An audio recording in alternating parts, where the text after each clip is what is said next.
Kekosongan kursi anggota DPRD yang sempat ditinggalkan anggota DPRD almarhum Sudarmi Yusuf yang meninggal dunia beberapa waktu lalu, kini telah diisi oleh Supardi melalui rapat paripurna pergantian antar waktu DPRD Pali.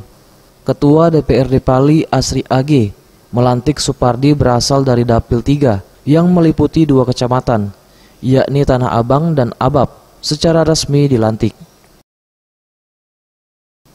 Supardi menjelaskan usai dilantik sebagai wakil rakyat akan berupaya keras menyalurkan segala aspirasi rakyat Kabupaten Pali, yakni salah satunya menyisihkan sebagian penghasilannya untuk kepentingan rakyat dan menepati segala janji politiknya semasa kampanye. Insya Allah kita langsung turun ke lapangan untuk menyerap aspirasi masyarakat. Kira-kira program untuk rakyatnya, Pak? Program kita yaitu gaji pokok kita bagi dulu untuk kepentingan masyarakat.